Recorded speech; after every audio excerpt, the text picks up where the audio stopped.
Okay, bismillahirrahmanirrahim. Assalamualaikum. Ya, sila. Boleh, sila aja, sila. Sila aja. Bismillahirrahmanirrahim. Assalamualaikum warahmatullahi wabarakatuh. Kita mulakan semula kelas kita pada pagi ini dengan bacaan Ummul Kitab Al-Fatihah. A'udzu billahi minasyaitonir rajim. Bismillahirrahmanirrahim. Alhamdulillahi rabbil alamin. Arrahmanir rahim. Maliki yaumiddin.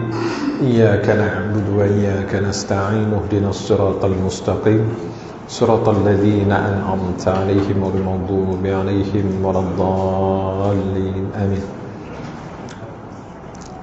Alhamdulillah nahmaduhu wa nasta'inuhu wa nastahdihi wa nastaghfiruh wa na'udzu billahi min shururi anfusina wa min sayyiati a'malina man yahdihillahu fala mudilla lahu wa man yudlil fala hadiya lahu wassalatu wassalamu ala rasulillah wa ala alihi wa sahbihi wa man nasarahu wa walah.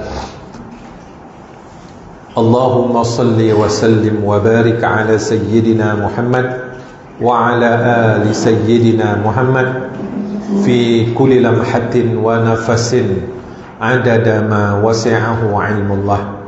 Tuan-tuan dan puan yang saya muliakan, jadi untuk sesi kedua kita pada pagi ini, kita akan menyambung siri bacaan kitab Tauhid yang diberi tajuk Risalah Al-Bajuri Fit Tauhid, ya, kitab yang dikarang oleh Imam Al-Bajuri ini rahimahullahu ta'ala, yang mana kita masuk pada muka surat yang ke-16.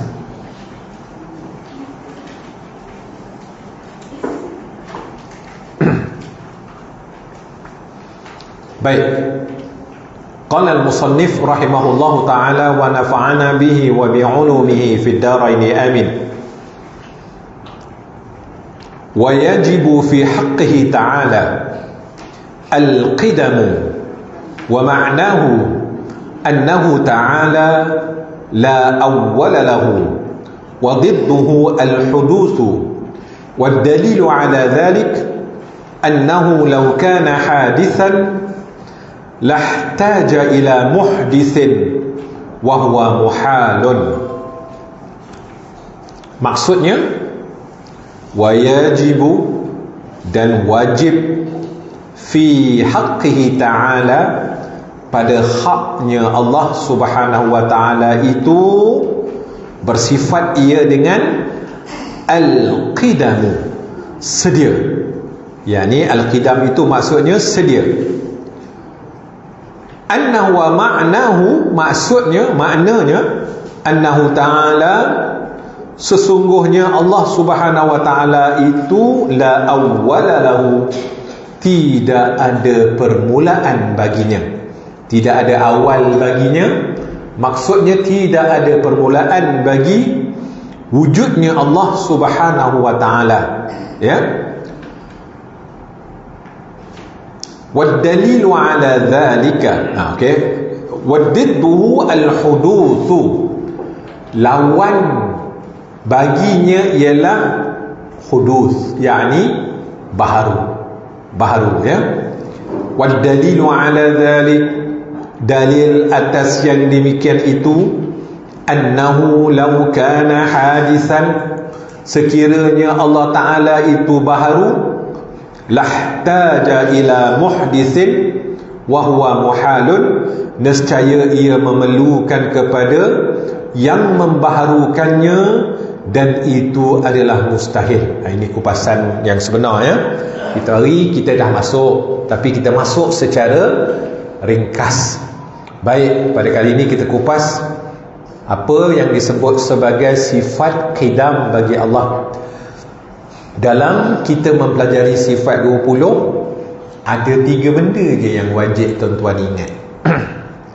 Yang lain tu perbahasan tu tak apa kalau tak ingat. Benda ni wajib untuk kita ingat. Pertama, takrif kepada sifat tersebut. Orang kata bakak tu benda kita tahu. Bakak itu adalah Sedia maksudnya. Sedia maksudnya. Apa maksud sedia tu? La awwala lahu, tidak ada awal ataupun tidak ada permulaan baginya Allah Subhanahu wa taala. Tak ada awal, tak ada mula bagi Allah. Sepas bab satu. Satu, makna ataupun takrif kepada sifat. Kedua, lawan kepada sifat. Ni wajib kita tahu ya. Lepas pada tiga ni kira okeylah, penuhlah dia, memadailah dia mengenali akan sifat baqa' ke, wujud ke, kidam ke, mukhalafah tu ta'ala lil hawadis, kiamat sampailah semuanya.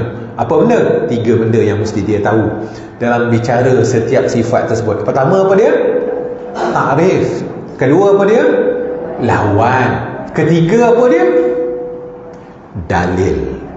Sama ada dalil akli dan dalil nakli. Ada tiga ni, memadailah baginya dikatakan sudah memahami akan perbahasan tersebut. Dia punya rinci-rinci dia punya onak duri dia punya bicara-bicara yang dalam-dalam. Kalau tak ingat, tidak mengapa. Itu untuk orang yang nak mendalami.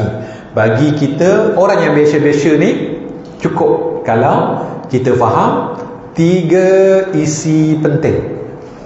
Kita kata tiga wajib atas kita memahami. Kalau belajar bab wujud, tiga benda ni. Belajar bab kidam, tiga benda ni. Belajar bab baqa' sampailah kaunuhu tu, ada tiga benda yang kita pelajari. Apa dia? Takrif. Apa dia? Lawannya. Apa dia? Okey, faham dah ya? Orang kata takat mana hak wajib? Hak tu lah takat wajib dia. Hak tu lah takat wajib dia. Jadi kadang-kadang belajar bab baqa', tak tahu benda-benda boleh baqa', so terang baqa', tak pandai. Sekurang-kurangnya tiga ni dia boleh uraikan, kira lepas lah dia. Kita kira dia tu faham lah bab baqa' tersebut. Baik, kita balik kepada kitab kita ni. Wa yajibu fi haqqihi ta'ala, wajib, hukum wajib ni pada akal. Maksudnya apa maksud pada akal hukum wajib? La yutasawwaru fi aqli adamuhu, tidak tergambar pada akal akan tiadanya. Akal tidak boleh menerima sekiranya Allah Ta'ala itu wujud tapi dia tidak bersifat dengan sifat baqa'. Maksud wajib itu, maksud dia apa? Takrif wajib, la yutasawwaru fil aqli, tidak tergambar pada akal adamuh, tiada sifat wajib, tiada sifat baqa' ini pada Allah. Mustahil Allah Ta'ala itu tidak bersifat dengan sifat baqa'. Akal tak boleh terima. Sebab itu dikatakan wajib pada haknya Allah Ta'ala. Wajib bagi Allah Subhanahu wa Ta'ala bersifat dengan sifat baqa'. Ya? Hukum dia wajib. Jadi wajib pada haknya Allah Ta'ala. Bila mana kita mengisbatkan baqa', maka benarlah itulah haknya Allah Ta'ala bersifat dengan sifat baqa'. Apa maksud baqa'? Apa maksud qidam? Apa maksud qidam? Annahu ta'ala la awwala lahu, sesungguhnya Allah Ta'ala itu tidak ada awal, tidak ada mula bagi adanya, tidak ada permulaan bagi adanya Allah Ta'ala. Allah Ta'ala lah wujud yang tidak dijadikan, tidak ada permulaan.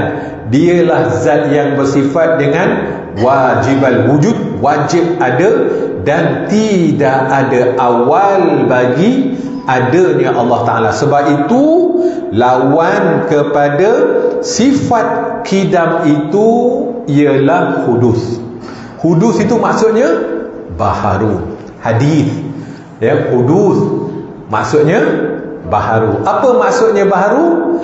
Baharu itu maksudnya dia dijadikan, dia ada awal bagi permulaannya. Itu maksud hudus.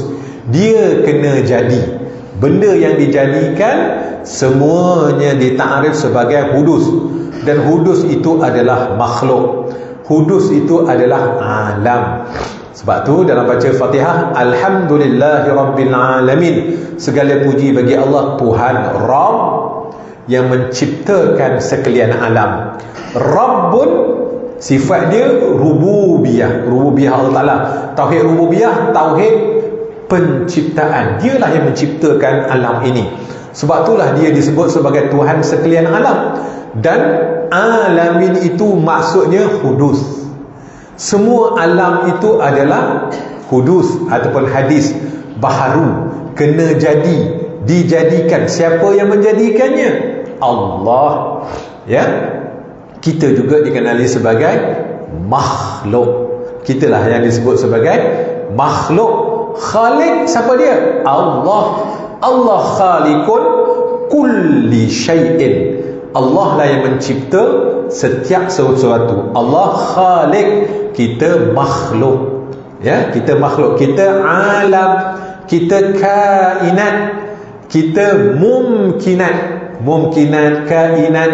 Kita juga disebut sebagai hudus. Hudus, barang yang baharu. Alam ini barang yang baharu. Jadi hudus, barang yang baharu. Jadi kita tahu lawan kepada kidam, hudus. Jadi yang pertama kidam, kita dah tahu takrif dia. Hudus pun kita tahu takrif dia. Benda yang baharu, benda yang dicipta, benda yang dijadikan, yang asalnya daripada tiada kepada ada. Adanya kerana diadakan oleh Allah yang menciptakan sekalian alam. Boleh faham lah ya?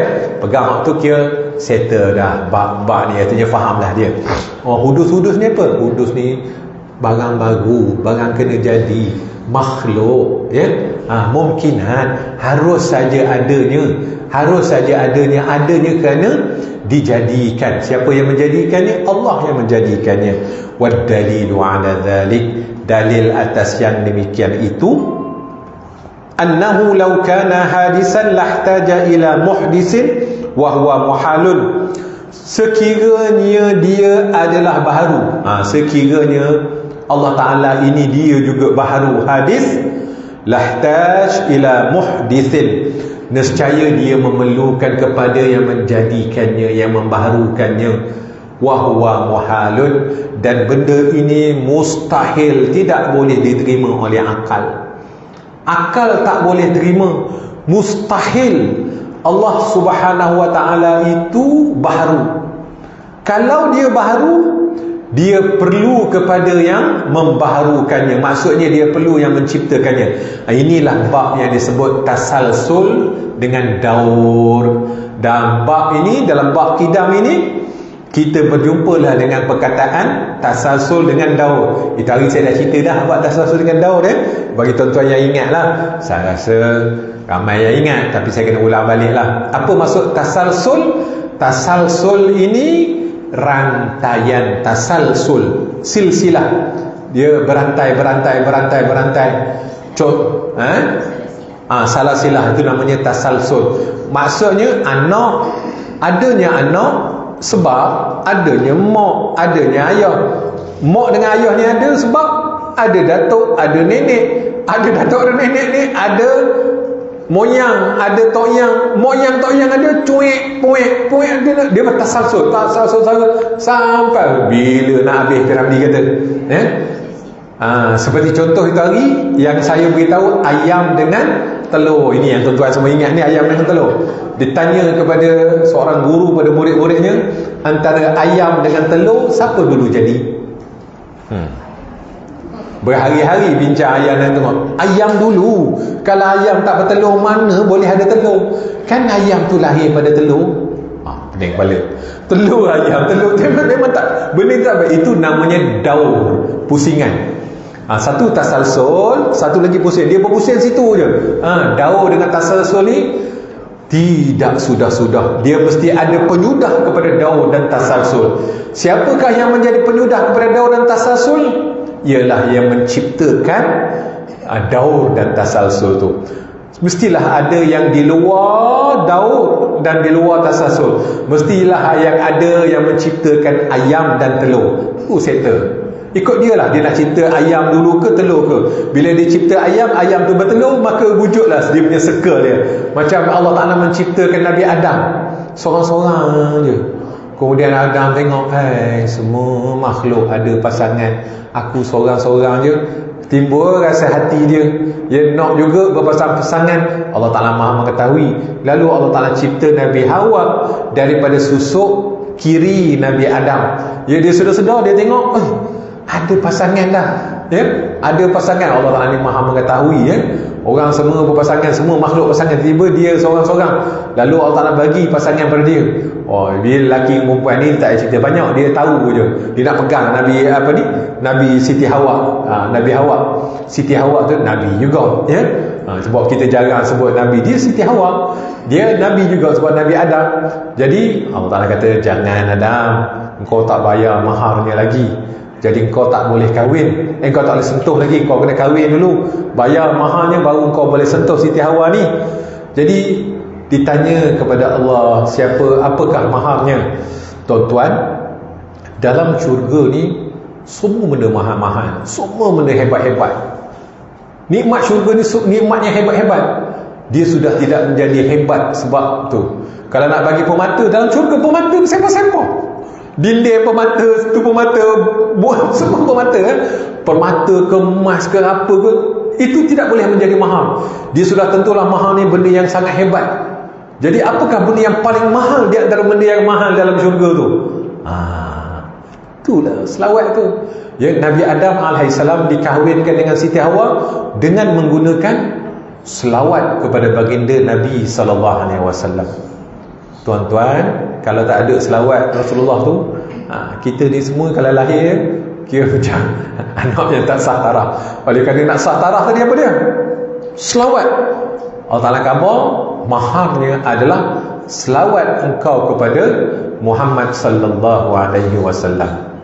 Sebab tu kita tengok ada yang selawat Jibril. Apa selawat Jibril? Sallallahu ala Muhammad.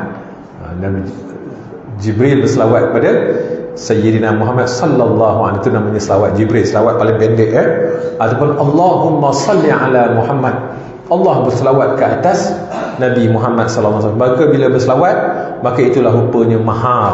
Rupanya itulah khazanah yang paling mahal, yang mengalahkan khazanah-khazanah yang ada di dalam syurga. Benda dalam syurga ni tengok first class ke, mahal-mahal ke, tapi rupanya yang lebih mahal daripada segala itu adalah selawat. Dan itulah yang dijadikan mahar kepada perkahwinan antara Nabi Adam alaihissalam dengan Siti Hawa alaihissalam.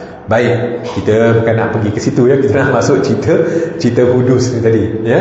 So baik, lau kana hadisan, sekiranya Allah Ta'ala itu baharu, lahtaja ila muhdis, nescaya dia memerlukan kepada yang membaharukannya, wahwa muhalun, dan ini mustahil bagi Allah Subhanahu wa Ta'ala, ya.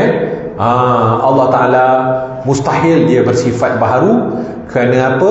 Sebab yang baharu ini dia memerlukan kepada orang lain untuk membaharukannya. Macam kita cerita tasalsul dengan Daud tadi, antara telur dengan ayam, dia memerlukan kepada pencipta kepada telur dan ayam. Siapa yang mencipta telur dan ayam? Adalah Allah. Habislah, terputuslah di situ. Kalau tidak, dia tak habis-habislah macam kita ni. Toki niat sampai naik ke, tak habis-habis, ya. Dia memerlukan kepada yang bersifat dengan sifat qidar, sedia ada, tidak ada awal bagi adanya, dan tidak ada akhir bagi penghabisannya. Dialah Allah, ya.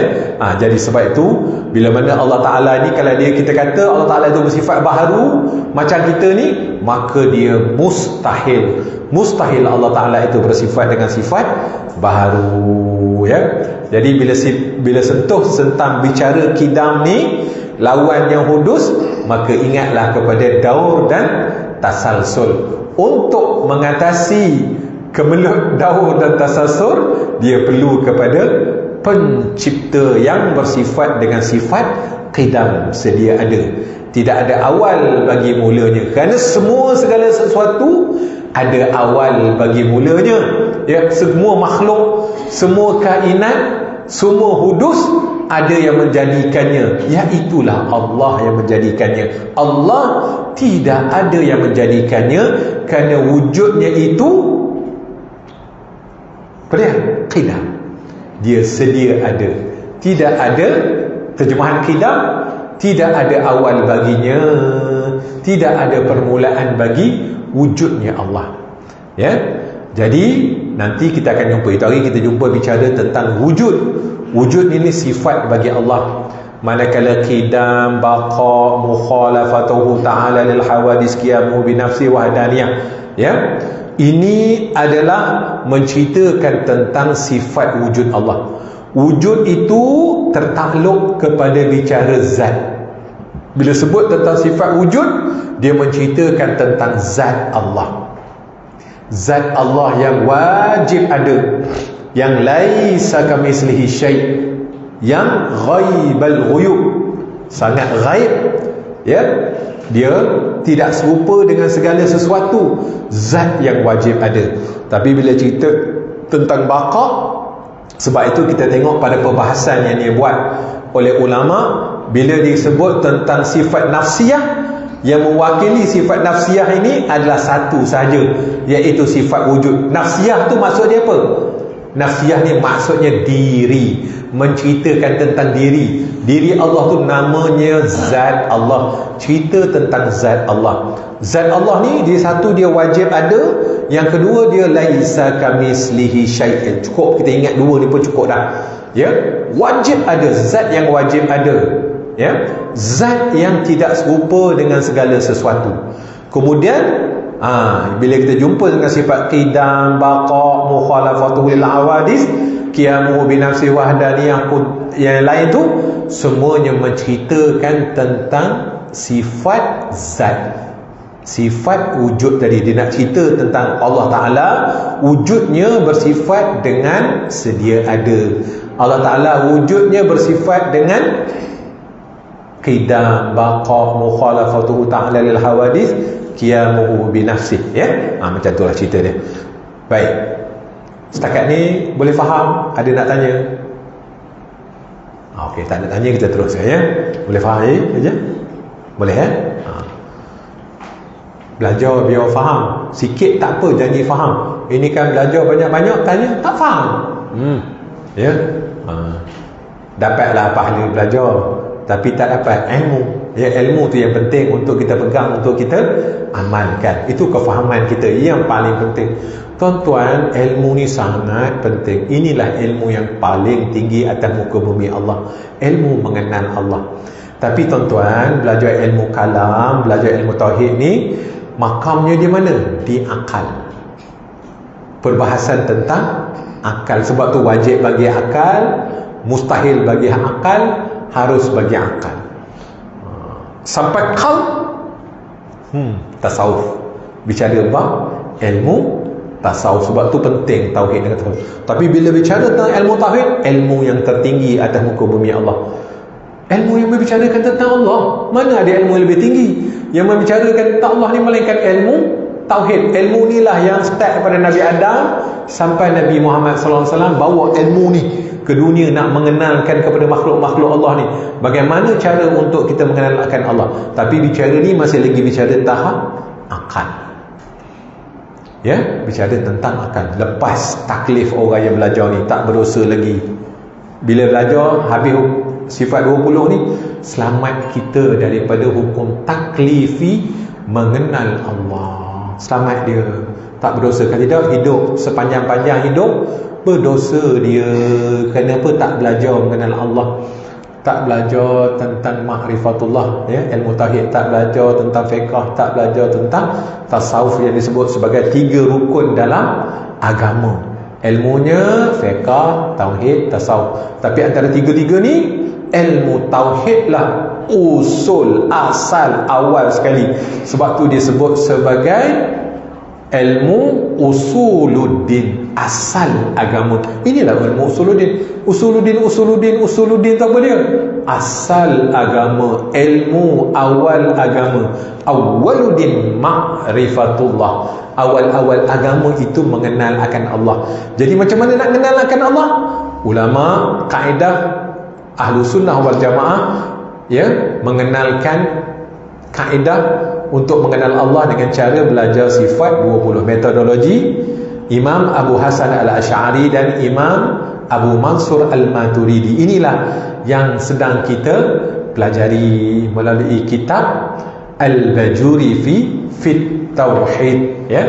Jadi bicara kita pada hari ini tentang sifat qidam. Apa maksud qidam? Sedia ada Allah Ta'ala, ya. Tidak ada yang mengadakannya, tidak ada awal bagi adanya, ya. Tidak ada awal bagi dia, sedia ada. Tiada yang mengadakannya kerana dia zat yang bersifat wajib ada, sedia adanya, ya. Baik. Jadi kita bacalah di bawah tu syarah dia.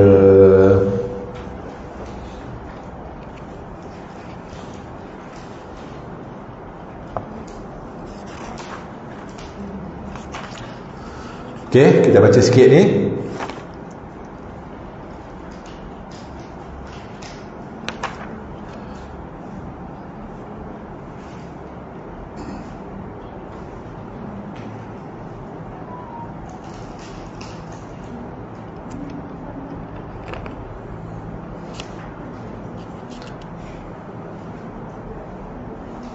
Kita ambil yang bawah sekali tu, ya.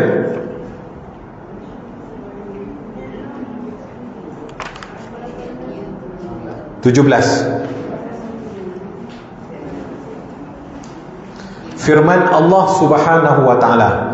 Kan tuan-tuan tersalah pula ambil yang bawah tu, ya. Bawah sekali tu. Di situ mula bicara dia tentang syarah kepada sifat qidam. Apa firman Allah? Huwal awwalu wal akhiru wal zahiru wal batinu wa huwa bikulli syai'in alim. Maksudnya dialah yang awal dan akhir dan yang zahir serta yang batin. Dialah yang mengetahui akan tiap-tiap sesuatu. Huwal awwalu, dialah awal. Maksudnya dialah Allah Tuhan yang awal, tidak ada permulaan bagi awalnya. Itu maksud dia, ya. Dialah awal. Kalau macam kita awal nombor 1, selepas nombor 1 ada lagi kosong. Kalau macam kita ni anak sulung, tapi sebelum kita anak sulung, kita ada mak ayah kita. Ada bukan begitu, ya. Awalnya Allah, sedia adanya Allah, tidak ada awal bagi adanya Allah. Tidak ada permulaan. Allah Ta'ala tidak ada permulaan bagi adanya Allah Subhanahu wa ta'ala. Itu maksud dia. Huwal awwalu, dialah yang awal. Dialah yang awal, yang mana tidak ada awal bagi mulanya, tidak ada awal bagi awalnya. Itu maksud dia, ya. Wal akhiru, dan dialah yang akhir, dan tidak ada kesudahan bagi akhirnya, ya. Waz zahiru wal batinu, dialah zahir, dialah juga yang batin. Segala yang zahir, segala yang batin, dialah juga yang menjadikannya, dialah juga yang mengadakannya, dialah juga yang mentadbir, yang menguruskannya. Itu tajalli bagi dirinya. Zahir, benda yang zahir ni nampak wujudnya, ya. Benda yang zahir ini tajalli daripada kudrat Allah, kehendak Allah, ilmu Allah. Tak lepas daripada Allah yang bersifat tu tadilah kudrat, iradat, ilmun, hayyun, sama', basar, kalam, ya, segala benda tu tadi. Zahir ini menceritakan tentang zahirnya Allah. Segala benda yang zahir alam ini, kita lah menceritakan tentang zahirnya Allah, ya. Kalau kita ni zahir, sudah tentu yang menceritakan kita itu maha zahir, nyata Allah Ta'ala ini, ya. Dalilnya nyata, alam ini, alam yang kita pandang ni nyata, kita ni nyata. Sudah tentu Allah Ta'ala itu maha nyata. Tetapi kita tidak nampak dia, kerana dia laisa kamitslihi syai'. Kenapa? Kerana Allah Ta'ala itu tidak serupa dengan makhluk. Kalau kita nampak dia serupa dengan makhluk, kalau nampak dia sesuatu, dia bukan sesuatu. Dia laisa kamitslihi syai'. Sebab itu walaupun dia nyata, Oleh kerana dia tersangat nyata sehingga kita tidak nampak. Hanya kenyataannya itu saja yang menyatakan tentang nyatanya Allah. Inilah kita, alam inilah kenyataannya Allah, kenyataan wujudnya, kenyataan bijaksananya, kehendaknya, kenyataan kudratnya, iradahnya, ilmunya, kenyataan hayatnya, kenyataan samaknya, kenyataan segala sifat-sifatnya dinyatakan kepada makhluknya yang nyata ini. Kita ni nyata, sudah tentu Allah itu maha nyata. Tetapi oleh kerana kenyataan-kenyataan ini tidak dapat kita digest, maka Allah yang maha nyata itu tertutup daripada kita, terhijab daripada kita untuk melihat kenyataan Allah yang maha nyata. Dia maha nyata, tapi oleh kerana kita terhijab, terdinding, tak nampak Allah yang maha nyata, maka kita berani mendurhakakannya. Bukan setakat berani mendurhaka, bahkan kufur dan kafir serta ingkar terhadap adanya Allah yang mengadakan tiap sesuatu ini. Itulah kita makhluknya, ya. Sebab tu perlu kita belajar ilmu tauhid ini supaya jelas nyata Allah Ta'ala itu dalam pandangan makrifah, dalam pandangan basirah, dalam pandangan iman kita, sekurang-kurangnya dalam pandangan akal kita. Kalau akal sudah memikirkan, dapat membuktikan nyata wujud Allah, maka orang itu sudah dikira beriman kepada Allah. Kan orang Islam ni ramai, seluruh yang mengucap la ilaha illallah semuanya disebut sebagai muslimun. Tapi di kalangan muslim itu sedikit yang beriman. Kita boleh kata 50% daripada mereka ini yang benar-benar yang beriman, ya. Disebut sebagai mukminun. Ini tahap kedua. Mukmin ramai, Muslim ramai. Mukmin separuh daripada mereka itu adalah mukmin. Orang mukmin tu adalah orang yang dapat mengenal Allah secara berdalil. Dia dapat mendalilkan Allah. Allah Ta'ala itu wujud, dia boleh beritahu oleh Allah. Wujud tu macam mana dia cerita tentang wujud Allah tu tadi, macam kita faham tak? Wujud kidam Allah macam mana dia boleh cerita? Tiga benda yang saya sebut tadi.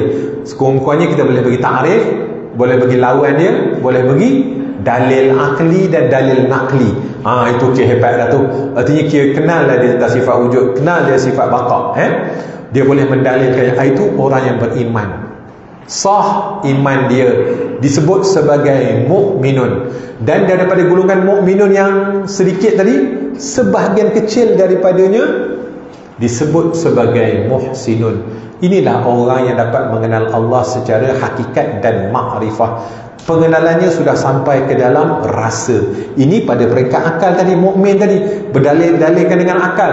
Tapi orang yang tadi, dia sudah dapat memandang uluhiyah, rububiyah, sudah dapat memandang jamalullah, sifat jamal, sifat yang kita bicarakan dalam ilmu tasawuf. Di mana tempatnya tadi? Atas sekali itu duduknya dalam rasa. Dia memandang dengan rasa, dengan basirah dia. Itulah pandangan dia. Dia rasa. Kan macam kita merasa sesuatu yang kita tak nampak, kita merasa keagungan Allah, kebesaran Allah. Itulah namanya dapat memandang Allah dengan rasa. Rasa itulah puncak kepada makrifah.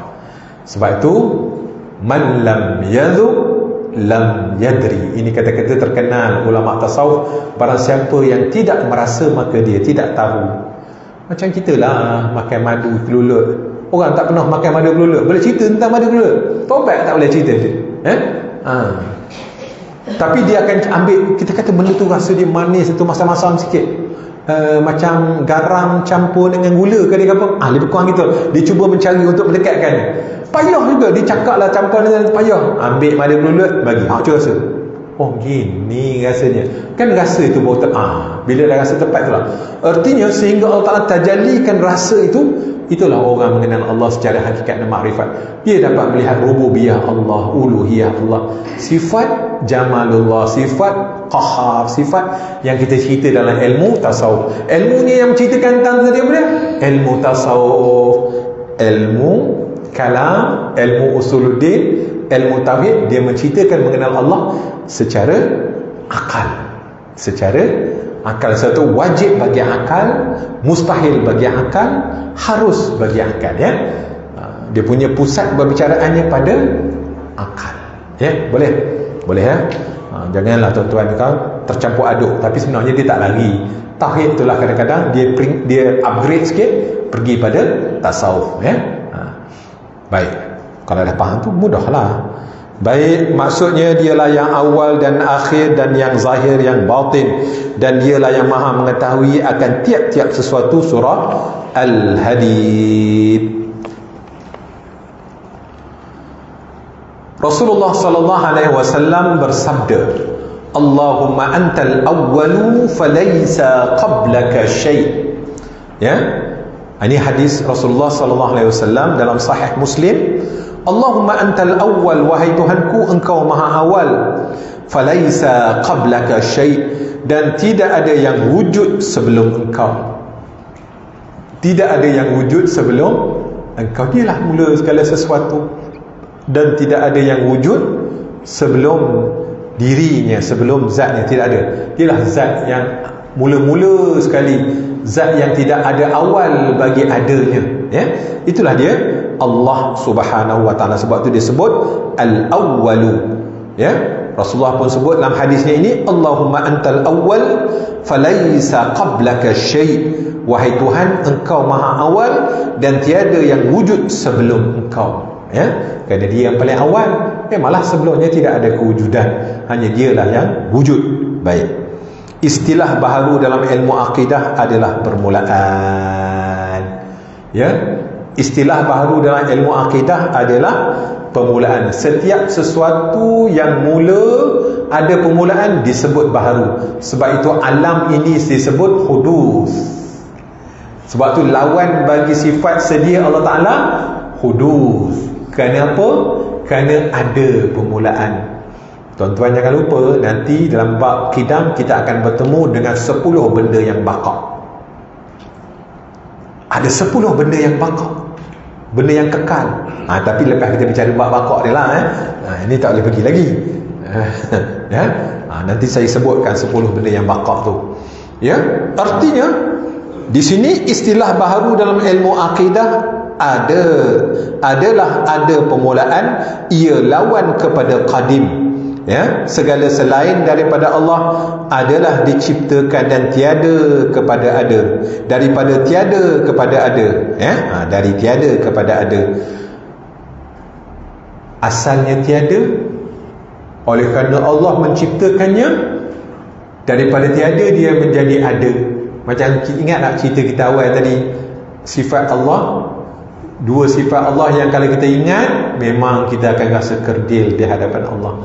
Sifat ijad dan imdad. Balik itu tadi juga, ya? Sifat ijad, mengadakan daripada tiada kepada ada, dan sifat imdad, melestarikan. Dah dia mengadakan dia, kita ni dia urus. Start daripada ada sampai bila-bila, tak lepas daripada urus takbirnya Allah, ya. Macam kita lah, start lahir je, daripada lahir, daripada jaridannya, semua diurus oleh Allah, semua ditakbir oleh Allah.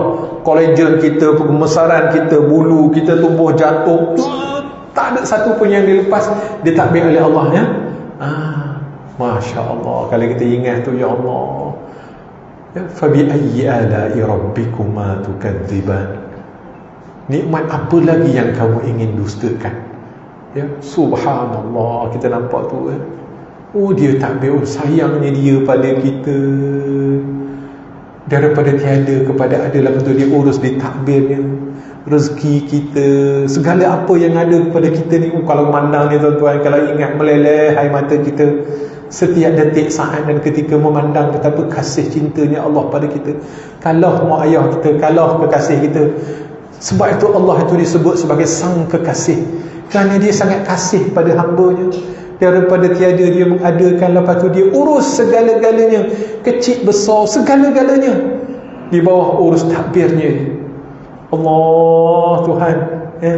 Sebab tu kalau orang duk merenung benda ni, aduh ya Allah, tak adalah melainkan timbul dalam dirinya, syukur, terima kasih, wahai Tuhanku, Engkau lah tempat aku mengadu, Engkau lah segala-galanya. Tidak ada dapat mulut ni nak mengucapkan syukur, ya. Hanyalah ucapan-ucapan yang terbaik yang kita panjatkan kepada Allah, rasa syukur tadi, ya. Baik. Jadi sebab itu istilah baharu ialah dalam ilmu akidah adalah ada permulaan, ia lawan kepada qadim. Segala selain daripada Allah adalah diciptakan dari tiada kepada ada. Oleh itu semua selain Allah adalah baharu. Nak tahu takrif makhluk, nak tahu takrif alam, nak tahu takrif kainat, mudah je. Ingat ni, ma siwallah. Apa yang selain daripada Allah semuanya baharu, semuanya makhluk, semuanya dijadikan, semuanya kainat, semuanya hudus. Jadi kita fahamlah bila sebut hudus tadi apa? Yang diadakan daripada tiada kepada ada. Ada awal bagi kejadiannya, permulaannya, itu hudus, itu makhluk. Ya, baik. Firman Allah Subhanahu wa taala, kullu syai'in halikun illa wajhah. Maksudnya tiap-tiap sesuatu akan binasa melainkan zat Allah. Hanya zat Allah tidak akan binasa. Tapi ada 10 perkara ni tuan-tuan, dia tidak binasa. Tapi dia bukanlah sebagaimana zat Allah. Nanti kita bicara bila kita bicara tentang baqa. Ya, baik.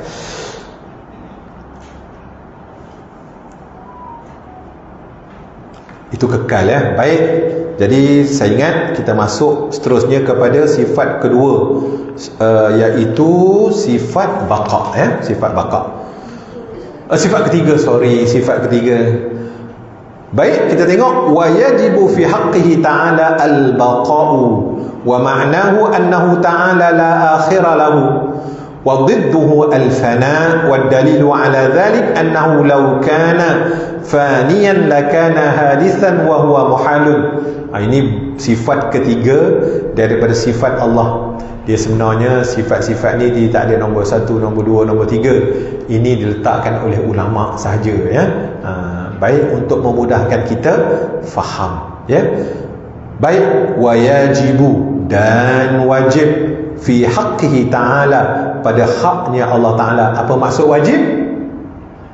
Dari segi akal, wajib dari segi akal tadi, la yutasawwaru fi aqli adamuhu, tidak tergambar pada akal akan tidak adanya. Wajib Allah Ta'ala itu bersifat dia dengan sifat baqa, ya. Wajib bagi Allah Ta'ala itu bersifat dengan sifat baqa.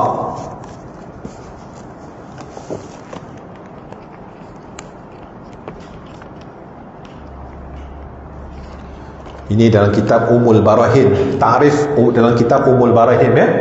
Al-wajibu ma la yutasawwaru fil aqli adamuhu. Ini mudah. Ta'rif bagi wajib. Tuan-tuan ingatlah lepas berani, ya. Tulis wajib, ta'rifnya mala, apa yang tidak yutasawwaru, digambarkan, tergambar, fil aqli, pada akal, adamuhu, akan ketiadaannya. Itu maksud ta'rif wajib.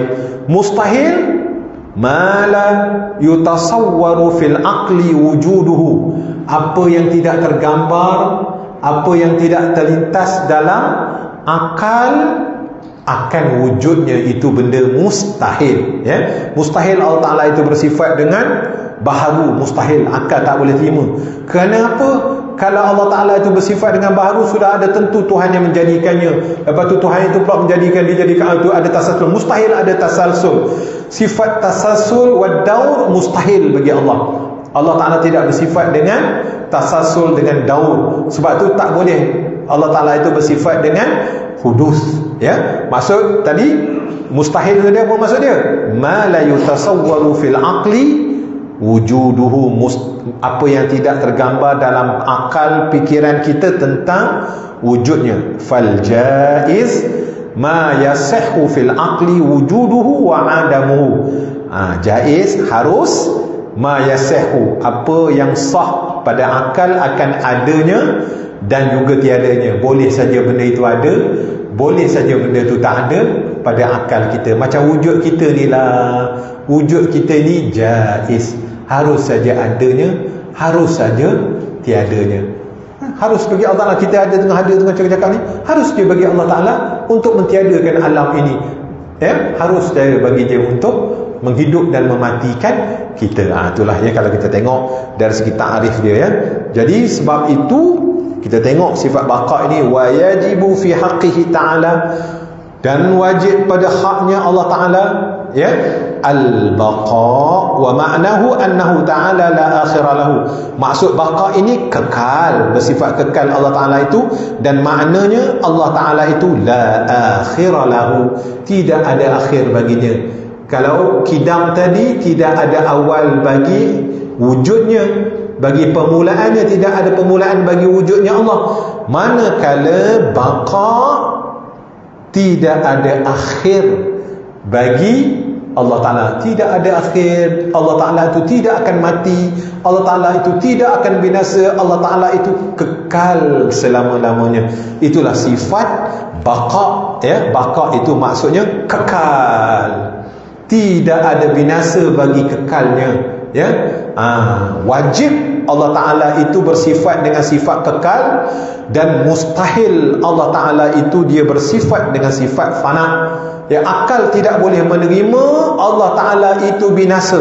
Kalau dia binasa, kalau dia tidak kekal, dia bukan Tuhan ya. Tuhan dia mesti kekal, wajib dia kekal ya. Akal tidak boleh menerima Tuhan itu tidak kekal, Tuhan itu menerima kebinasaan, ada ending bagi Tuhan. Akal tidak boleh terima ya. Akal mesti menerima bahawa Allah Ta'ala itu kekal selama-lamanya, tidak akan binasa. Allah Ta'ala sebut dalam Al-Quran, kullu ma 'alaiha fan wa yabqa wajhu rabbika dzul jalali wal ikram. Kullu man 'alaiha fan, setiap sesuatu yang ada di atas alam ini semuanya binasa. Apa yang kekal? Wa yabqa wajhu rabbika dzul jalali wal ikram, yang kekal hanyalah wajah.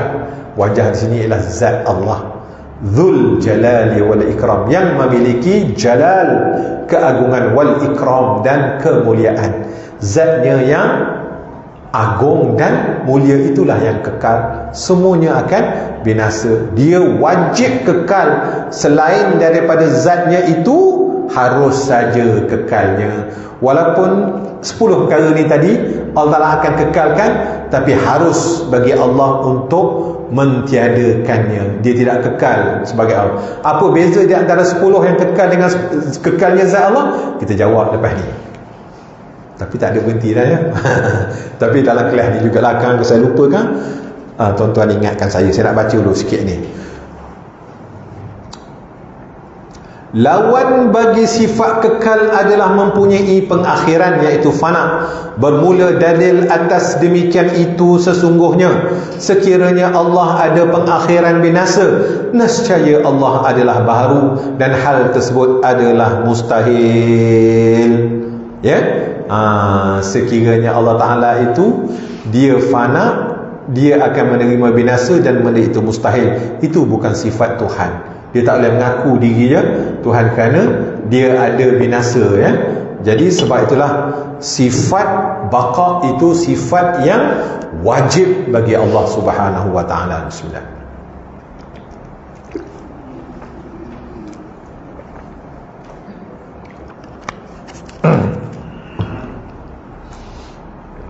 Baik, kita tengok nota kaki pada 19. Saya dah baca dah tadi ya. Kullu syai'in halikun illa wajhah. Ini kupasan bagi yang wajibu fi haqqihi ta'ala tadi ya. Kullu syai'in halikun illa wajhah. Setiap sesuatu akan binasa melainkan zat Allah. Surah Al-Qasas. Firman Allah Ta'ala tadi lagi, wa yabqa wajhu rabbika dzul jalali wal ikram, dan kekallah zat Tuhanmu yang mempunyai kebesaran dan kemuliaan. Surah Ar-Rahman ya. Kemudian kita tengok lagi sabda baginda Nabi SAW, Allahumma antal akhiru falaysa ba'daka syai'. Ini hadis riwayat Imam Muslim ya, dalam sahih Muslim. Apa kata baginda Nabi SAW? Allahumma anta, wahai Tuhan, engkaulah yang maha akhir, falaysa ba'daka syai'un, dan tidak ada sesuatu selepas daripadamu. sekiranya Allah Subhanahu wa taala ada pengakhiran, nescaya Allah Subhanahu wa taala baharu. Itulah, kalau dia ada si pengakhiran, maka dia baharu.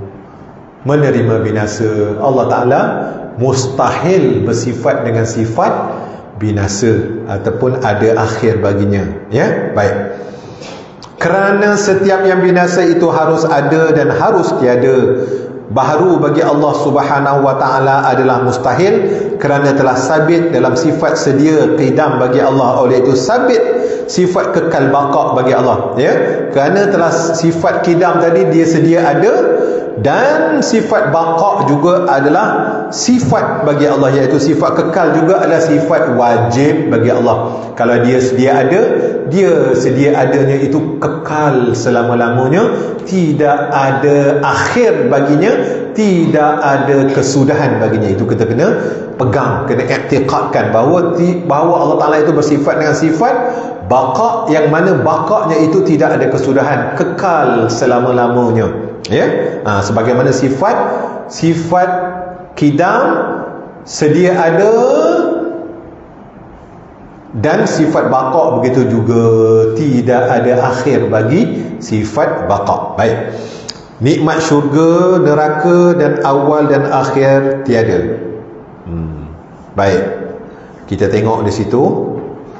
Nikmat syurga dan azab neraka ada awal dan tiada akhir. Timbul pertanyaan, adakah kedua-duanya baqa, kekal jua?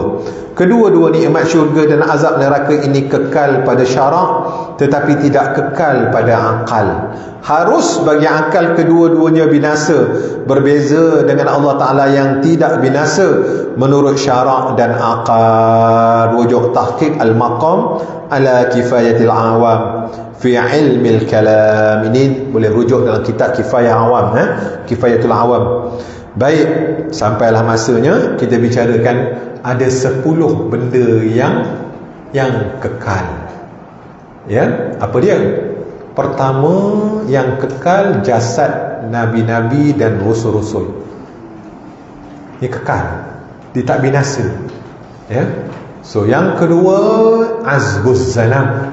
Azbuz zanab ni apa dia? Tulang tongkeng manusia.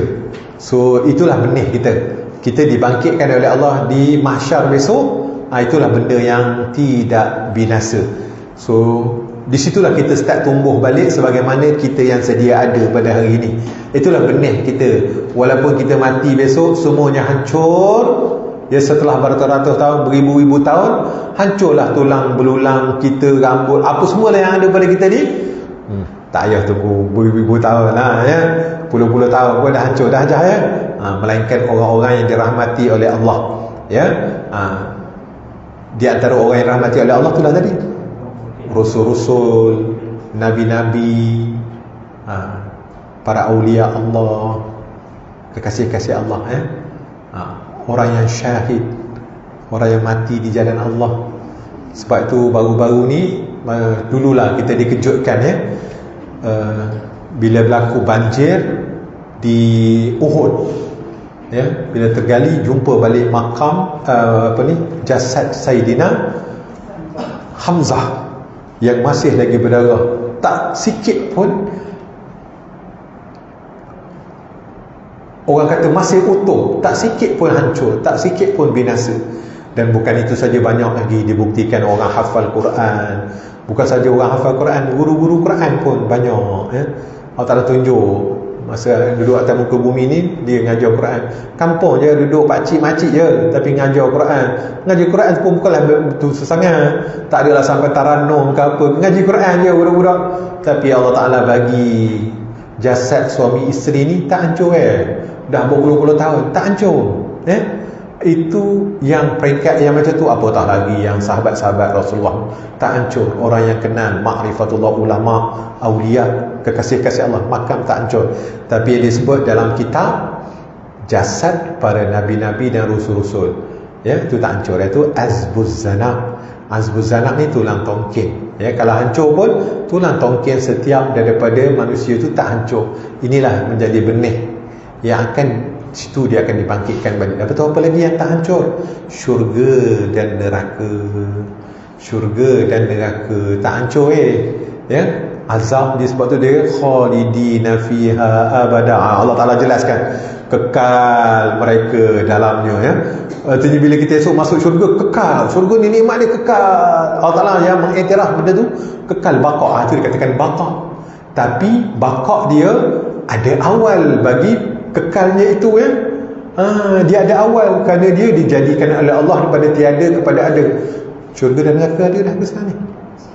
Dah ada dah. Syurga dan neraka dah ada dah sekarang ya. Kekal sampai bila-bila ya. Alam ini kiamat, syurga neraka Allah Ta'ala kekalkan. Jasad-jasad kekal ya. Walaupun kita dihancurkan dia, benda ni Allah Ta'ala kekalkan. Ada 10 benda. Apa lagi? Syurga, neraka, arash, kursi, loh mahfuz, roh, dan itulah beberapa perkara ya yang ya yang ditulis di loh mahfuz tu dia kekal aja. Yang tertulis pada ni itu dia bukan ya. Tu yang tertulis di asal tu dia kekal. Yang tertulis di loh mahfuz tu. Yang ni hancur. Yang ni hancur ya. Sebab akhir kiamat tu, di antara tanda-tanda kiamat, tulisan-tulisan tu diangkat balik. Buka-buka bagi balik, tak ada dah weh. Diangkat balik. Artinya dia hapus ya. Baik, yang kekal di loh mahfuz tu. Baik, tu di antara 10 perkara. Tapi apa beza kekal yang 10 ini dengan kekalnya Allah? Sifat qidam bagi Allah. Apa beza? Sifat baqa' bagi Allah. Apa beza? Bezanya apa beza? Saya dengar tuan-tuan jawab. Apa beza? Kekal yang 10 ni dengan kekal yang sifat qidam bagi Allah. Ya?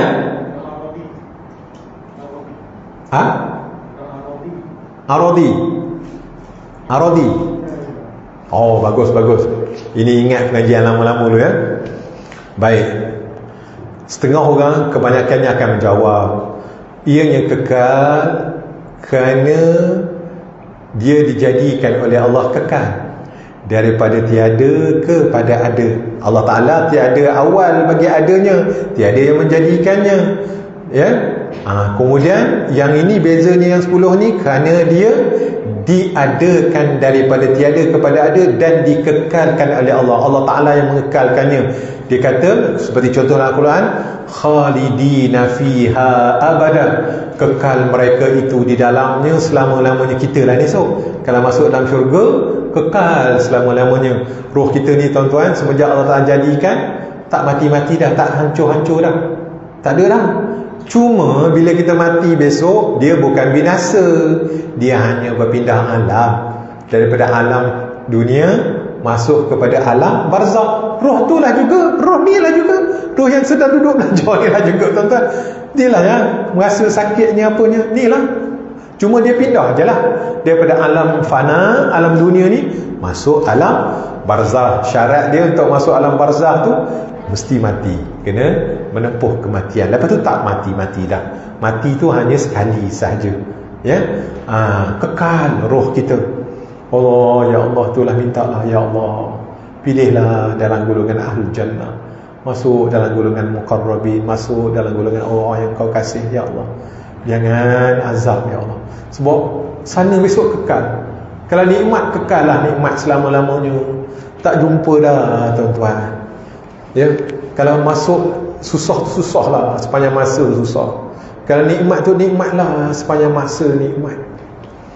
Nak ibadah kuat-kuat masa ni lah tuan-tuan. Sana esok tak ada dah. Tuan-tuan nak sembahyang, nak rokok, nak baca Quran, tak ada dah. Allah Ta'ala tak bagi dah. Dia kata sini bukan tempat untuk beribadah dah. Masa beribadah tu atas dunia lepas dah. Masa ni kau nak sembahyang, nak apa, dah. Tak ada dah itu semua ya. Jadi kita nak beria-ria, nak mengenal Allah, nak menuntut. Jadi tuan-tuan, di antara benda yang kita rindukan besok bila kita dah masuk beralih alam, di antara benda yang kita rindu, 2 perkara yang akan kita rindu. Satu, semasa kita beribadah kepada Allah, sembahyang, duduk dalam majlis ilmu. Dan yang kedua ialah kita mencari untuk mengenal Allah. Inilah suasana yang kita rindu. Sebenarnya untuk mengenal Allah ni satu momen yang sangat hebat, yang akan kita tagih untuk kita duduk dalamnya. Ya, aku nak duduk balik dalam majlis untuk aku kenal Tuhanku. Allah ruginya lah aku spend masa dulu sikit. Patutnya aku belajar lagi kenal Allah, kenal. Itu momen yang paling kita nak. Lepas tu Allah ruginya lah aku semayang sikit-sikit, aku zikir sikit-sikit. Allah ruginya lah. Kalau boleh aku nak lama. Ni dua benda yang akan kita rindui, yang akan kita sesali. Orang masuk syurga ni menyesal tuan-tuan. Walaupun masuk syurga dia menyesal, Allah, kalaulah aku tahu, aku tak derma sikit-sikit. Kalaulah aku tahu, aku tak dia. Tapi Allah Ta'ala kata syukurlah kau dah pernah masuk syurga pada masuk neraka. Syukur. Artinya dua momen, masa kita beribadah dan masa kita duduk dalam majlis ilmu untuk kita mengenal akan Allah Subhanahu wa Ta'ala. Ya. Baik. Jadi beza baqa' Allah Ta'ala dengan baqa' yang 10 perkara tadi. Ya, 10 perkara itu daripada tiada kepada ada dan dia kekal. Kekalnya itu adalah mumkinat, harus saja di sisi Allah. Boleh tak Allah Ta'ala nak tiadakan? Boleh. Itulah beza dia. Kekal Allah, kekal yang hakiki. Kekal perkara tersebut, kekal yang majazi, tertakluk kepada kehendak Allah. Kalau Allah Ta'ala selagi mana dia berkehendak untuk kekal, kekal lah. Kalau Allah Ta'ala nak hapus, maka tiadalah. Ya, tapi Allah Ta'ala ada janji. Allah Ta'ala tidak akan menyalahi janjinya. Allah Ta'ala kata apa dia? Khalidina fiha abada, kekal mereka di dalamnya selama-lamanya. Oleh kerana janji Allah itulah kita kekal. Jadi kekal kita bukan kekal hakiki. Kekal hakiki itu hanyalah zat Allah. Itu beza kita dengan kekal Allah. Kekal kita kerana kita dikekalkan oleh Allah Subhanahu wa Ta'ala, majazi, ataupun harus saja, ataupun yang disebut oleh saudara kita tadi, kekal aradi, kekal yang datang kemudian. Bagus. Ingat hak lama-lama tu, kekal aradi. Boleh? Ada faham? Kau tak faham? Simple je. Baik.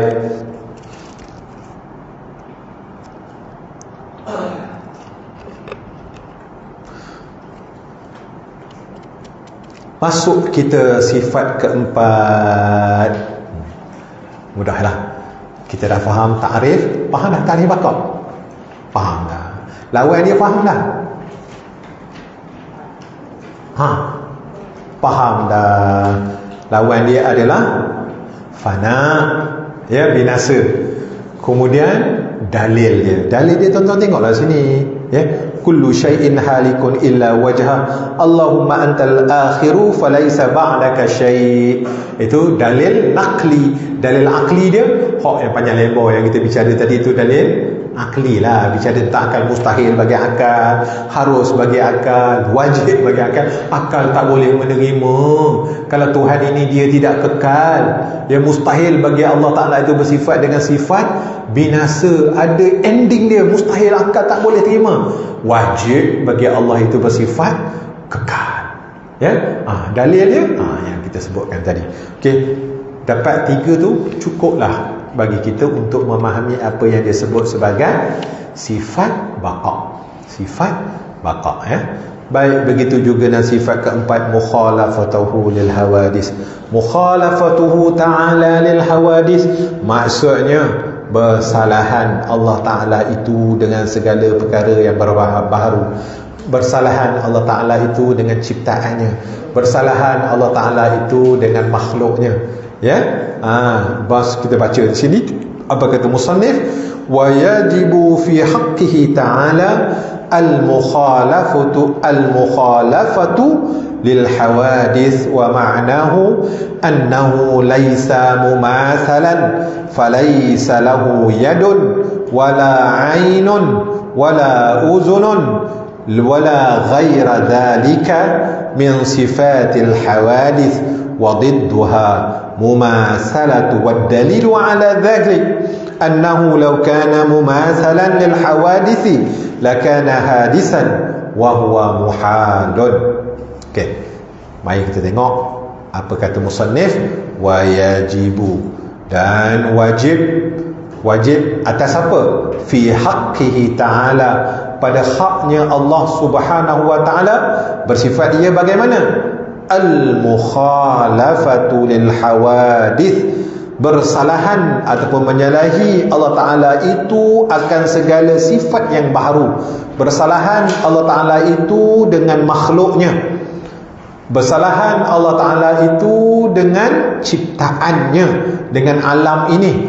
Wa ma'nahu, maknanya annahu laisa mumasilan, ya, bahawasanya tidak serupa Allah Ta'ala itu, dia tidak serupa dengan apa? Tiada penyerupaan bagi Allah, tak sama Allah dengan makhluknya. Falaisa lahu yadun, maka tiada baginya tangan. Walaupun Allah Ta'ala sebut dalam Al-Quran yadullah fawqa aydihim, ya, tapi ingat tangan di situ ayatnya ayat mutasyabihat, nanti kita sentuh, ya. Wala ainun, tidak ada baginya mata. Wala uzunun, tidak ada baginya telinga. Wala ghaira dhalik min sifatil hawadis, dan tidak ada yang demikian daripada sifat-sifat yang baharu. Sifat-sifat makhluk tak ada pada Allah, kerana dia bersalahan dengan makhluknya, ya. Segala ada yang ada pada makhluk tidak ada pada Allah. Bersalahan Allah daripada makhluknya. Maha suci, itu ayat dia. Maha suci Allah menyerupai ia akan makhluknya. Wadidduha mumasalah, dan lawan bagi sifat menyalahi segala yang baharu ialah penyerupaan. Al-mumasalah, serupa Allah Ta'ala itu dengan makhluk. Itu mumasalah, tu maksud dia serupa Allah Ta'ala itu dengan makhluk. Ini cukup bahaya, ya. Kalau kita salah memahami ayat-ayat mutasyabihat, maka kita akan menyerupakan Allah dengan makhluk. Allah Ta'ala ada mata, ada tangan, ada kaki, duduk pula atas arash. Duduk kan sifat makhluk. Maha suci Allah daripada duduk, ya.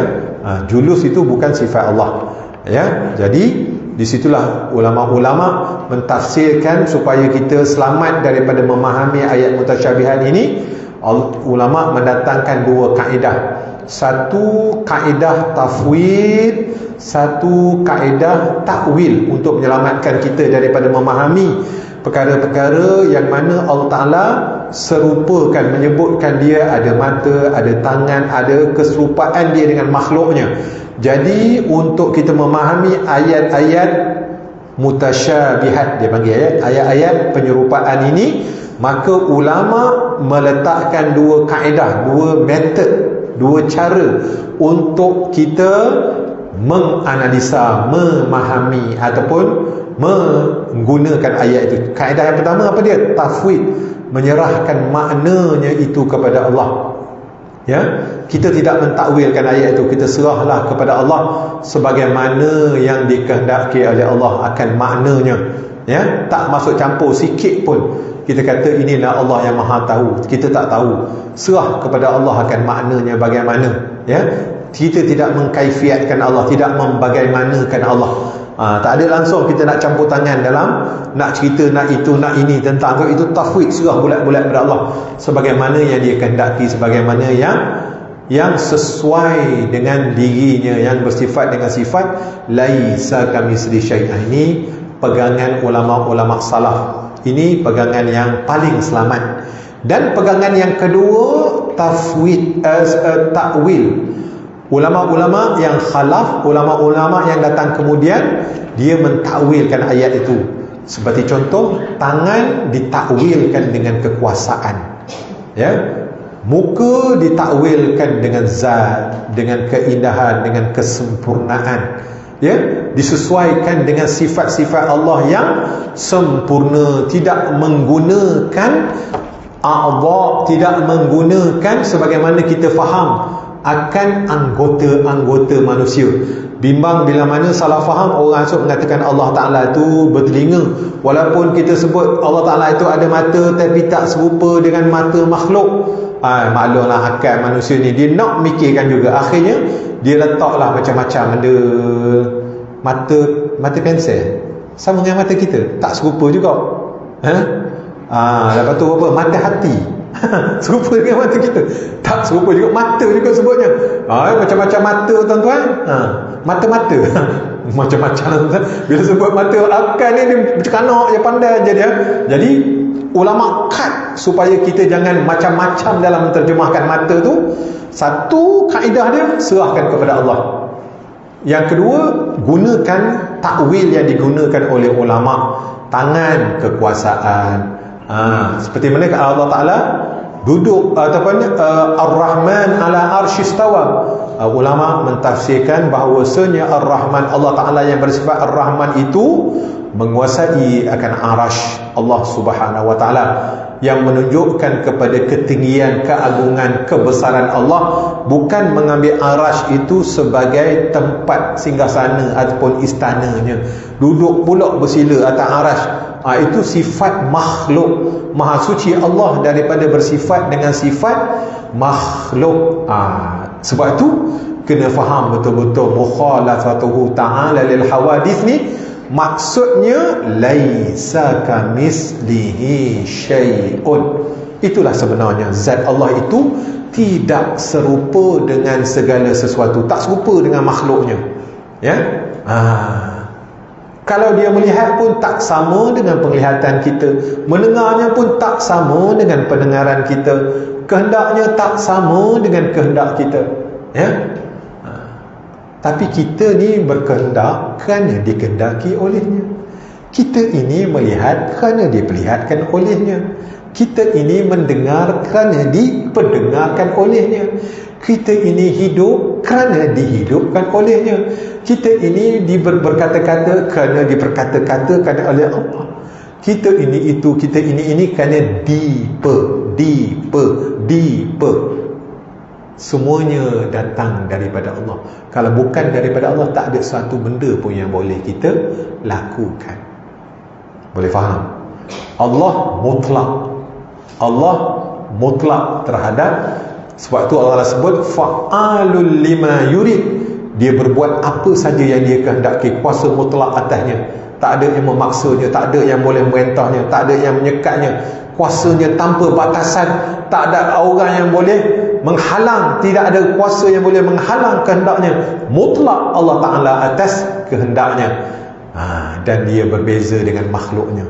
Kita ada had, kita ada penghalang, kita ada terbatas. Allah Ta'ala tak ada halang, tak ada batas, tak ada. Jadi sebab itulah wajib kita beriman dengan sifat Allah Ta'ala itu. Macam mana? Mukhalafah, bersalahan Allah Ta'ala itu dengan segala perkara yang baharu. Perkara yang baharu ni termasuklah makhluk ciptaan dia. Malaikat Jibril itu kan hebat. Malaikat yang mengikut arash Allah Ta'ala itu kan hebatlah. Ya. Arash Allah Ta'ala, hebat. Tapi arash tetap lagi makhluk ciptaannya. Apa saja yang dicipta yang hebat-hebat ni, tetap ciptaannya. Walaupun kita nampak hebat, tapi kehebatannya itu kerana dia diperhebatkan. Allah Ta'ala jadikan dia hebat. Yang hebat tu adalah Allah. Gambaran kuasa Allah pada hebatnya makhluknya. Allah Ta'ala tayang makhluk dia, nak supaya tengok makhluk dia, ingat dia. Yang hebat itu Allah, bukan makhluknya. Makhluknya tak hebat.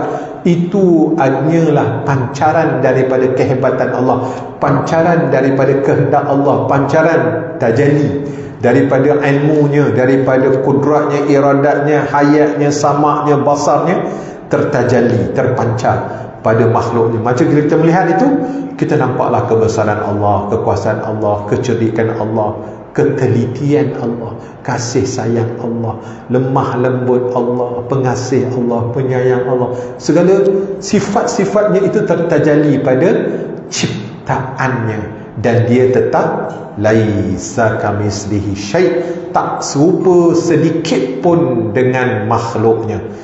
Maha suci Allah daripada kita serupa, kita umpamakan. Sebab tu Allah Ta'ala sebut walam yakul lahu kufuwan ahad. Tidak ada sesuatu pun yang setanding, sekupuk Kita kata kufu kalau nak kahwin tu kufu kan, ya? Tapi bila sampai Allah Ta'ala lupa kufu. Allah Ta'ala ini tidak sekupuk pun, tidak sebanding pun dengan makhluknya. Sedap-sedap je kita meletakkan Allah Ta'ala tu macam makhluk, ada tangan, ada mata, ada kaki, naik turun. Allah Ta'ala tu tak naik, dia tak turun. Dia sebagaimana dia dahulu. Bila ditanya kepada Sayyidina Ali, Sayyidina Ali kata Allah Ta'ala itu sebagaimana dia dahulu, ya. Macam mana kata dia? Saya lupa, nanti kalau saya ingat akan saya beritahu.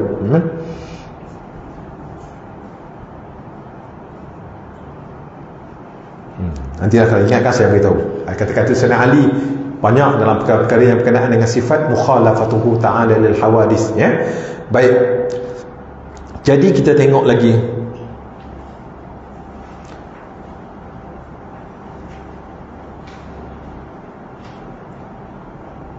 والدليل على ذلك أنه لو كان مماثلا للحوادث لكان حادثا وهو محال.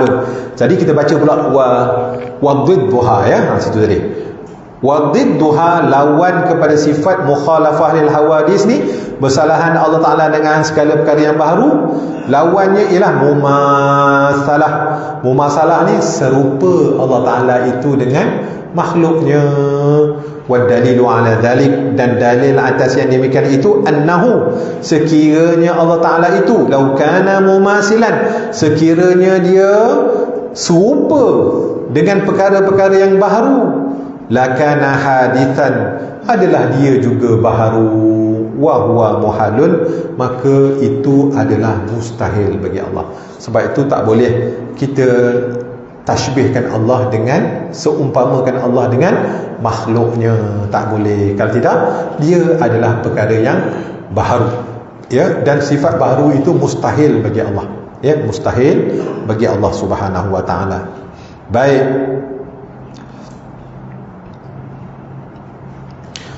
kita tengok di situ, sekiranya Allah Ta'ala ada pengakhiran, nescaya Allah Ta'ala baharu, kerana setiap yang binasa itu harus ada dan harus tiada.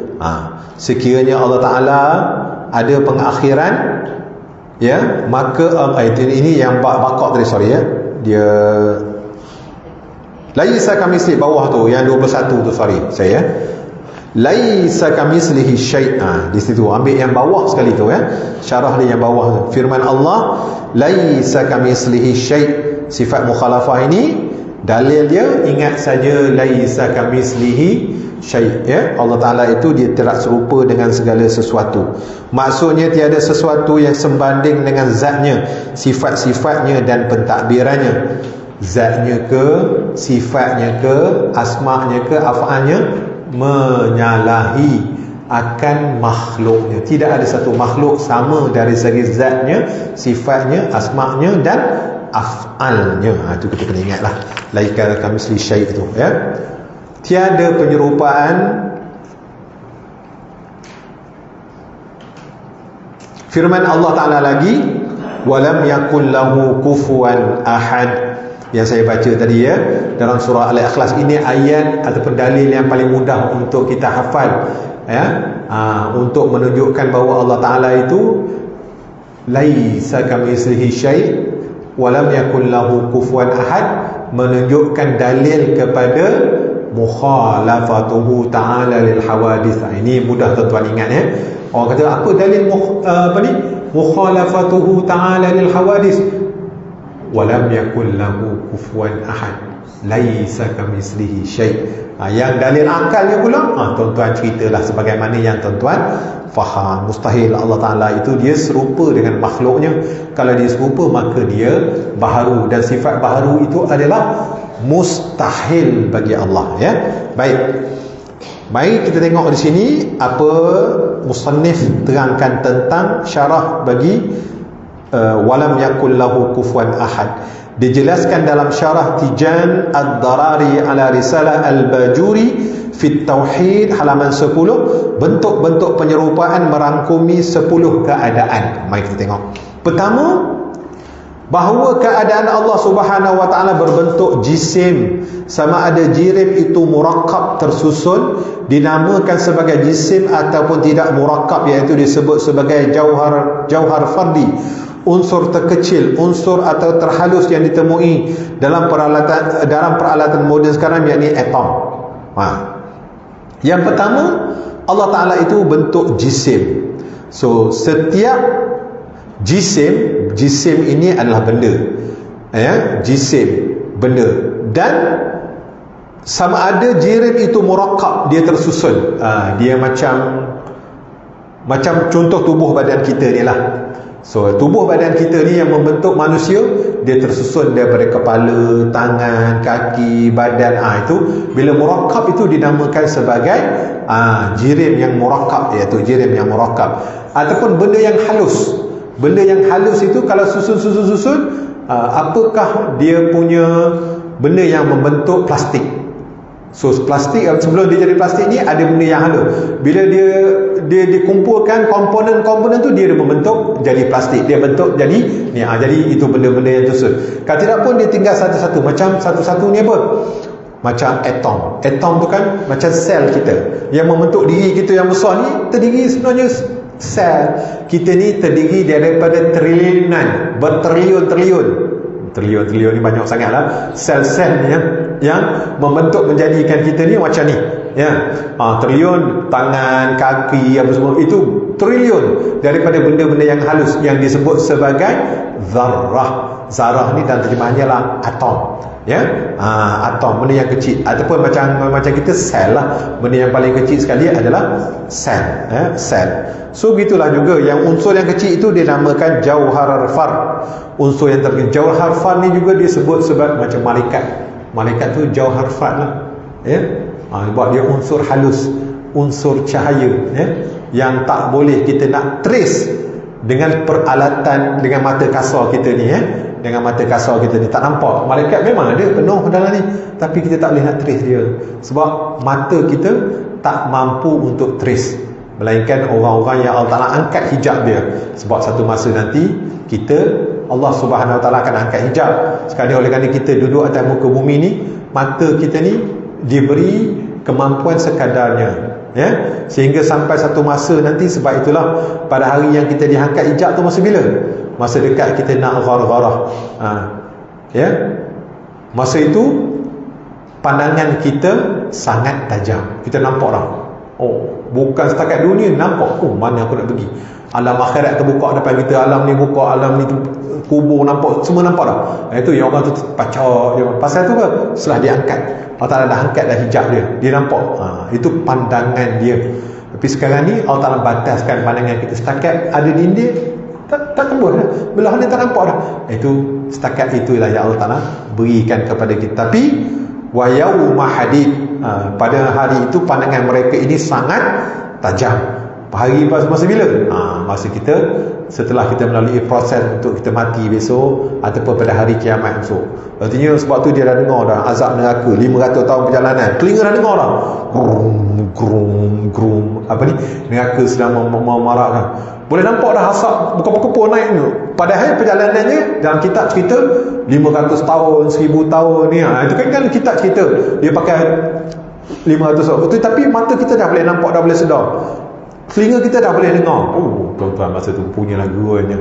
Allah Ta'ala bagi kapasiti kita. Kan kita dengan lang pun berbeza, tuan-tuan. Mata kita dengan mata lang. Lang, kalau ikut sains 40 kali lebih hebat gedung atas tu. Tapi dia nampak arnak yang kecil tu. Dia punya fokus. Sebab tu dia boleh dengan mudah dia ambil benda halal. Kita tak nampak dah dari sini tak nampak dah. Tapi lang nampak, tuan-tuan ya. Rimau. Pakpak lah punya tu. Yang duduk, makhluk Allah yang duduk dalam air lagi hebat-hebat, yang boleh trace cahaya bunyinya macam ikan paus. Berapa ribu kilometer dia dah boleh trace dah, dia punya sonar tu boleh trace dah ya. Dahsyat dia punya tu. Itu kelebihan yang Allah bagi kepada setiap kita pun akan dapat. Sebenarnya roh kita lagi hebat. Roh kita lagi hebat, tuan-tuan ya. Cuma oleh kerana roh kita terdinding. Sebab tu wali-wali Allah, kekasih-kekasih Allah hebat ya. Jadi siapa hebat? Kerana kekuatan rohnya itu telah dinaik tarafkan oleh Allah Subhanahu wa ta'ala. Sebab itulah esok kita di syurga, kekuatan kita adalah 100 kekuatan lelaki. Sekarang ni seorang lah kekuatan ni. Esok di syurga, kita di kekuatan Allah Ta'ala bagi 100 kekuatan lelaki. Kekuatan tu Allah Ta'ala bagi. Gitulah. Tunggulah syurga besok ya. Mudah-mudahan Allah Ta'ala. Okey, baik. Ini di antara yang 10 merangkumi perkara yang dijelaskan dalam ni mumasalah ni, benda yang laisa kamitslihi syai'. Ya, Allah Ta'ala itu dia bukan berbentuk jisim, dia bukan berbentuk jirim. Kita ingat Allah Ta'ala itu bukan jisim, bukan jirim, bukan arat, bukan jauhar. Itulah benda yang paling mudah sekali. Ya, jisim, jirim, arat, jauhar itu tanda makhluk. Kalau ada padanya jisim, kalau ada padanya jirim, kalau ada padanya arat, padanya jauhar, itu makhluk. Allah Ta'ala bukan makhluk. Allah Ta'ala tak ada padanya jirim, Allah Ta'ala tak ada padanya jisim, jauhar dan juga arat. Seperti contoh apa ni? Arat. Arat tu apa dia? Jirim, jisim tu tahulah kan. Arat ni apa dia? Garam. Rasa masin pada garam tu dinamakan arat. Rasa masin pada garam itu dinamakan arat. Ya, rasa masin pada garam tu. Nampak rasa masin? Tak nampak. Tapi dia duduk pada begitu juga warna putih mana? Warna putih ni dia tidak boleh berdiri dengan sendirinya. Begitu juga arat pada garam. Garam, kalau tak ada garam tu dia tak boleh rasa masin. Dia kena menumpang pada benda. Macam mana nak ada warna hijau tu kalau tidak ada dinding? Sebenarnya warna hijau tu ada, dia tu arat, tapi dia menumpang kepada dinding. Ya, jadi gitulah arat. Itu makhluk. Jirim, jisim, arat, jauhar, makhluk. Itu cara benda paling mudah lah ya. Jadi kalau nak diterjemahkan ni satu persatu ni panjang lagi lah. Keadaan Allah adalah semata sifat berdiri pada jisim.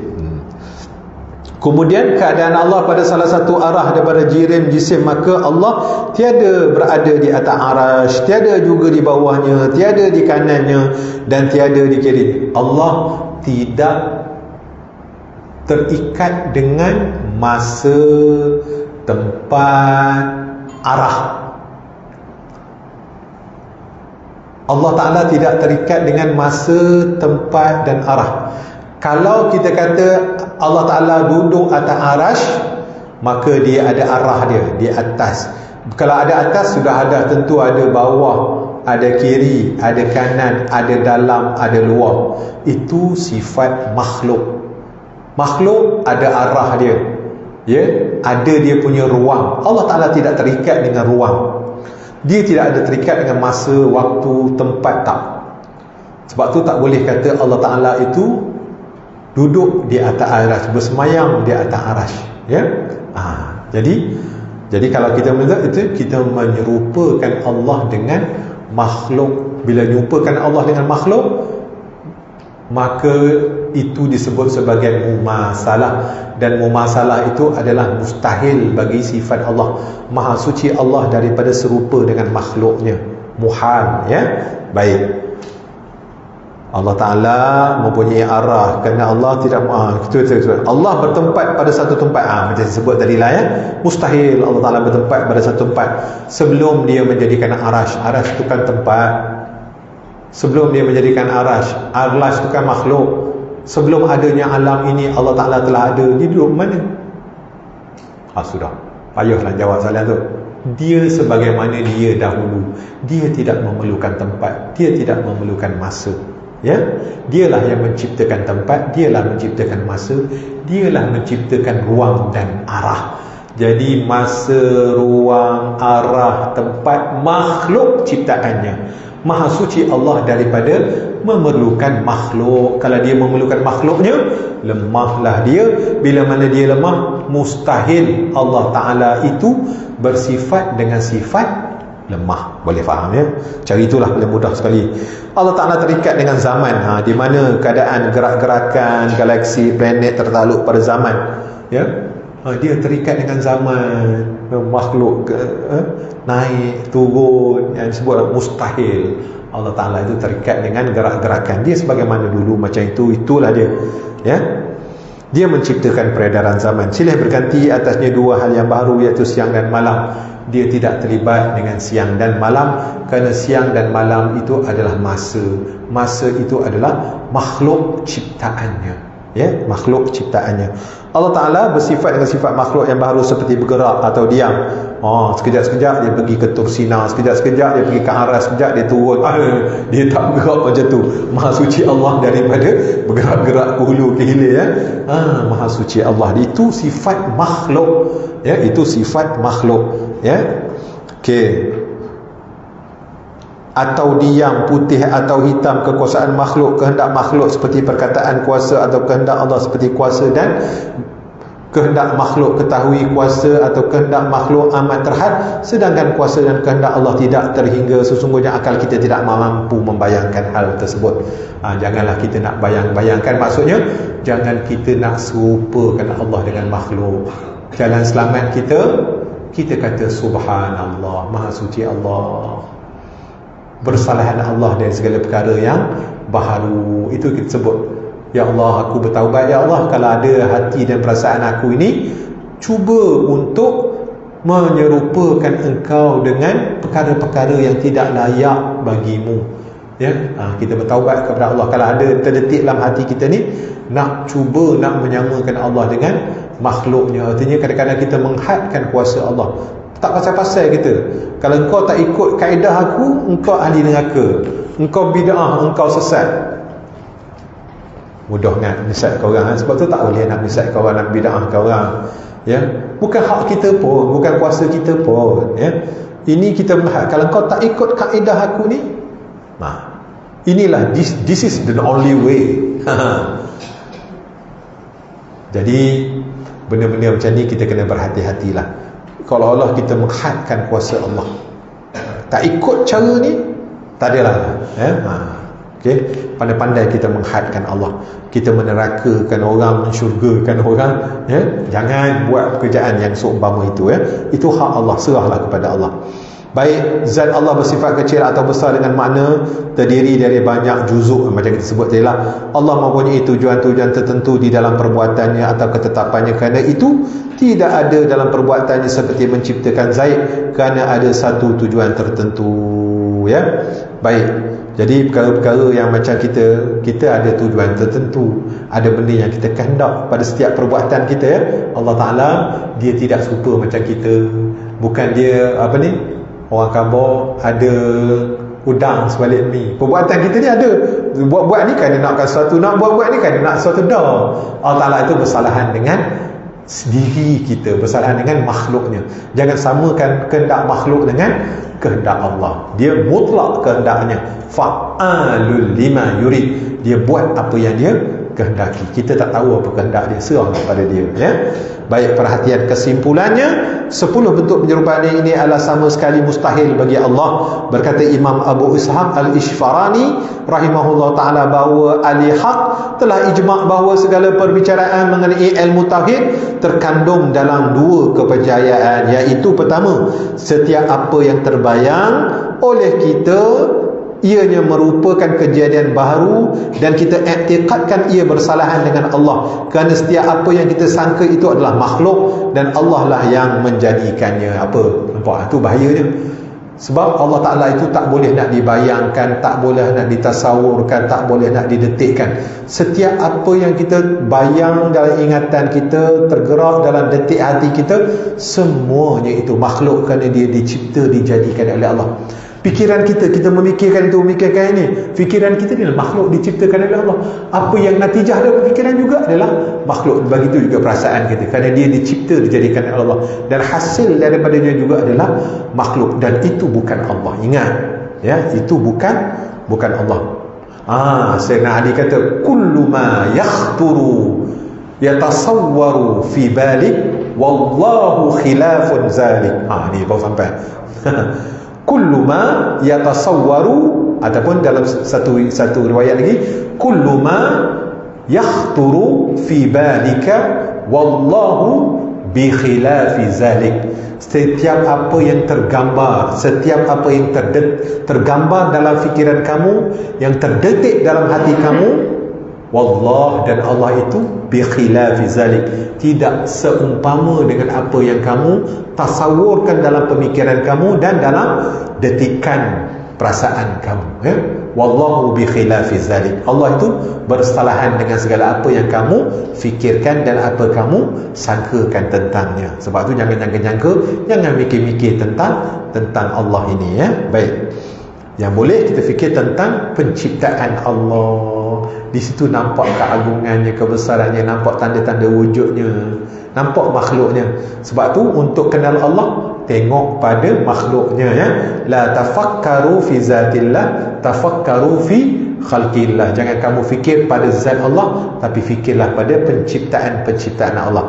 Nyata tajalli af'alnya, nyata tajalli sifatnya, nyata tajalli asma'nya, nyata tajalli zatnya yang laisa kamitslihi syai' pada ciptaannya, pada ciptaannya, ya. Huwal awwal wal akhir wal zahir wal batin. Dialah yang awal, yang tidak ada bagi permulaan, wal akhir, dan tidak ada bagi pengakhirannya, dan dialah yang zahir, dialah yang batin. Segala yang zahir ini menceritakan tentangnya, yang batin juga menceritakan tentang keberadaannya, tentang wujudnya, tentang agungnya, tentang hebatnya Allah Subhanahu wa ta'ala. Baik, habis di situ, kita sambung baliklah pada kelas kita yang akan datang. Wallahu alam. Aqulu qawli hadza wa astaghfirullahal azim li wa lakum. Wassalamu alaikum warahmatullahi wabarakatuh. A'udzu billahi minasyaitonir rajim. Bismillahirrahmanirrahim. Alhamdulillahirabbil alamin, wassalatu wassalamu ala asyrafil anbiya wal mursalin sayyidina Muhammadin wa ala alihi wa sahbihi ajma'in. اللهم إنا نسألك من الخير كله عاجله وآجله ما علمنا منه وما لم نعلم، ونعوذ بك من الشر كله عاجله وآجله ما علمنا منه وما لم نعلم، ونسألك الجنة وما يقرب إليها من قول وعمل ونية واعتقاد، ونعوذ بك من النار وما يقرب إليها من قول وعمل ونية واعتقاد، ونسألك من الخير ما سألك منه عبدك ورسولك محمد صلى الله عليه وسلم، ونعوذ بك مما استعاذك منه عبدك ورسولك محمد صلى الله عليه وسلم. اللهم وما قضيت لنا من أمر فاجعل عاقبته رشدا. اللهم أغننا بالعلم وزينا بالحلم وأكرمنا بالتقوى وجملنا بالعافية. اللهم إنا نسألك حبك وحب من يحبك وحب من يحبك والعمل الذي يقربنا إلى حبك. اللهم اجعلنا من المحبوبين، اللهم اجعلنا من المحبوبين وأبعدنا من ديوان البعداء والمطرودين برحمتك يا أرحم الراحمين. اللهم أدخلنا في زمرة المقربين وأدخلنا في زمرة بغير حساب. ربنا آتنا في الدنيا حسنة وفي الآخرة حسنة وقنا عذاب النار. وصلى الله على سيدنا محمد وعلى آله وصحبه وبارك وسلم. الحمد لله رب العالمين. تقبل الله منكم.